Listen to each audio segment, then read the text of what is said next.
All right, y'all, what's going on? It's Combo Breaker 99. I'm back with another video, all box and everything. Make sure y'all subscribe. So, yeah, I'm sure most of y'all already heard. Y'all already heard the audio that's been leaked of Errol Spence Jr. talking to Stephen Espinoza.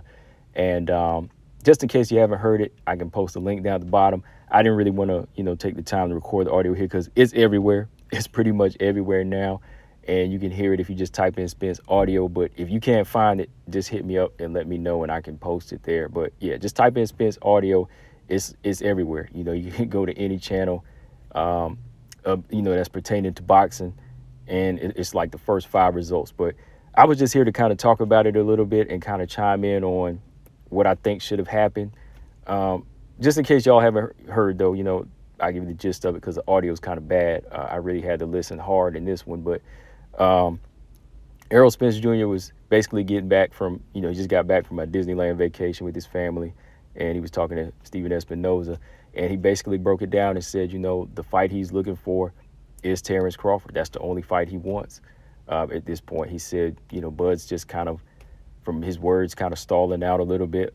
He said he doesn't trust his own attorney, and he wants to talk to Al Heyman himself. He said he wants to talk to Al himself, I guess, to kind of figure out and how he wants to iron out these deals.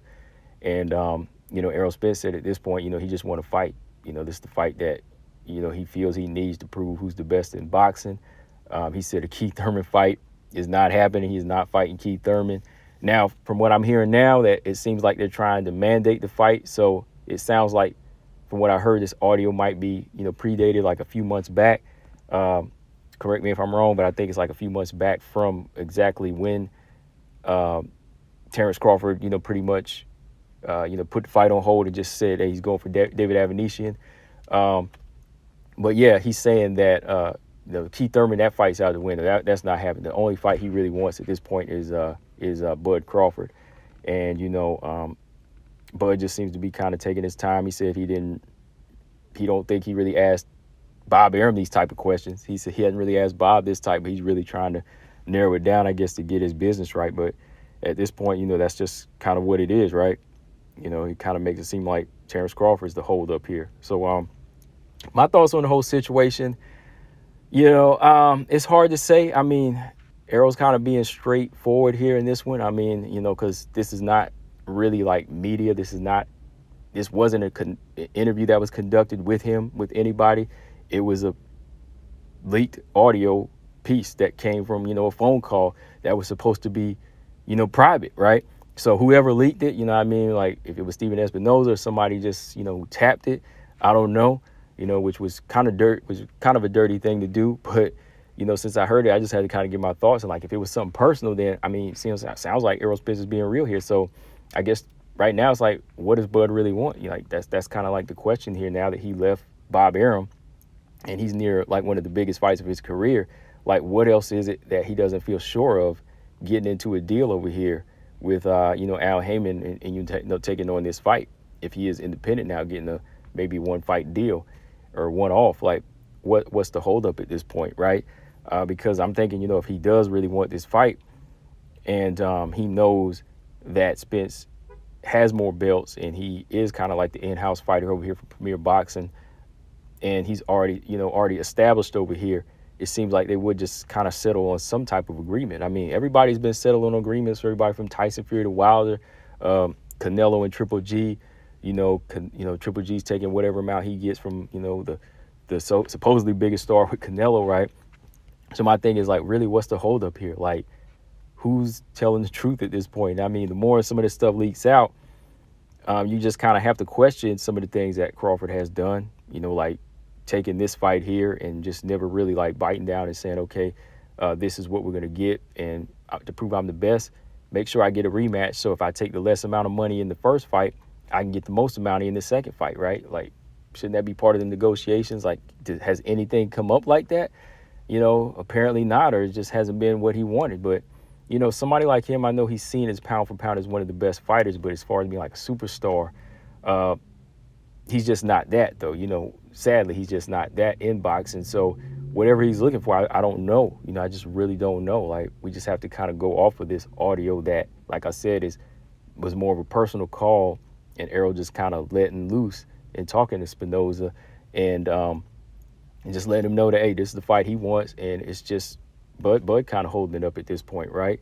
Um, it's the fight everybody wants too. It's the fight everybody wants. I just can't understand why they can't come to an agreement. But I put this picture up of Andre Ward and Kovalev because it just seems like, well, first off, what Andre Ward said in the past is that if two fighters really want to fight, they'll make it happen somehow. So when he says that, two fighters like Andre Ward and Sergey Kovalev, like himself, really want to fight, they can make it happen. So in this situation, one fighter really wants to fight,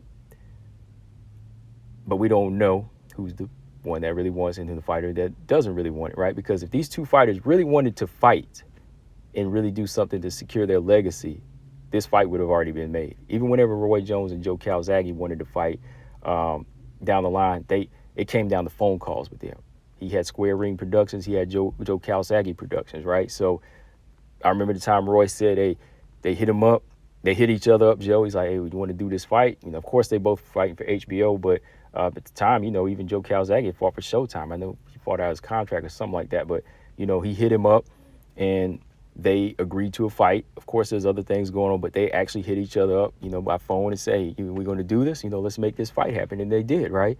So if two fighters really want to fight, even if there is some red tape in politics, they will do everything in their power. But it seems like somebody here is still just kind of stalling out to do something else, because this is the closest they ever been, in my opinion. This is the closest they ever been. Bud's no longer with Top Rank. He's already fought Sean Porter on this side, and now it's open to happen, right? It's open to happen now because he's no longer tied down again with Bob Arum, who didn't really want to make the fight, right? So somebody here is stalling out, because like Andre Ward said, two fighters will make it happen. Because when he wanted to fight Sergey Kovalev, of course, they're both fighting for HBO, but still, he was moving up in weight.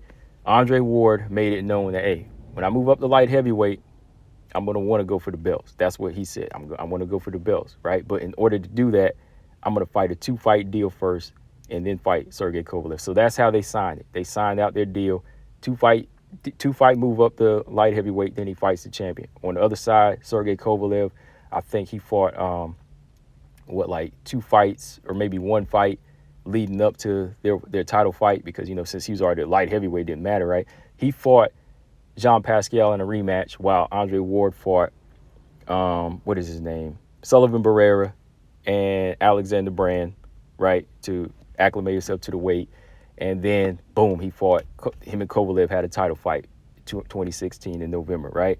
So they fixed that deal out. They just hashed out a good deal. I thought that's what Bud was kind of going to do over here. Like maybe they were going to pay him out a good amount of money, and he set it up to say, okay, at this point, let's just do a PBC deal where I fight 1 fight or 2 while Spence fights his, and then boom, we can make it the last fight on my contract, right? That kind of seemed like would have been the ideal thing for him, right?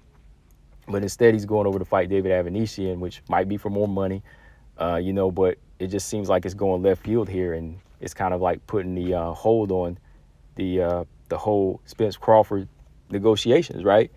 So that's what it is. I just wanted to kind of give you my thoughts on the audio. From what I've heard, it just seems like Terrence Crawford is the one that doesn't really trust his own attorney, or sounds like, or he just really wants to speak to Al Heyman and really iron out these details. Like, I really want to know what this contract specifically looks like. What do some of these contracts over here look like that they don't get, or that's just not, to their liking? You know what I mean? I just really got to know at this point, right? Like, does anybody know or have any possibility, like, what could be the holdup for Bud in this as far as the money wise? Like, it seems like some of the numbers I've heard from some people that it is good, but it's just something he's wanting more out of this. I don't know. I really don't know at this point. But I was just hoping like they could do something like Andre Ward and Kovalev, just say, let's sign this fight on. Let's do a 2 or 3 fight deal. Let my fight be one of these guys like Keith Thurman, and then Stanios, then boom, we make the fight, right? But that doesn't look like it's going to happen now. Everybody knows Bud's on his BLK Prime move now, And Spence is over here probably going to fight Staniotis and maybe Keith Thurman at this point. It looks like they might try to mandate that, or even a Jerron Boots Ennis fight for the IBF mandatory. So, but yeah, that's what it is. Like Andre Ward said, if two fighters really, really want to fight, they will do everything in their power to make that fight for legacy. And Ward, he might have not been making as much as these guys like Spence and them, but he was always doing what he had to do to solidify his legacy, right? Yeah, man, that's what it is. But real quick, there's one more point I wanted to make too about this fight was that I thought could have really helped it make it happen, but it just kind of flew over my mind now because I was just kind of freestyling this for y'all to give you all my thoughts on the audio. But yeah, if you haven't heard it, let me know. Yeah, nothing really much else to say, I think, here, but for me. But if y'all want to put your thoughts in the comment section on this one, I'm just kind of really confused with this fight, man. Like, at this point, I just want to see it. And, I was hoping that we were closer to something, but I don't think so, Well, that's what it is. When it came down to it, I was hoping, Crawford would just put out some type of deal where he could fight two, 3 fights, let Spence be one of the fights, and that would be the end of it, right? But we'll see, guys. Let me know what y'all think. I'm out. Make sure y'all subscribe. Peace.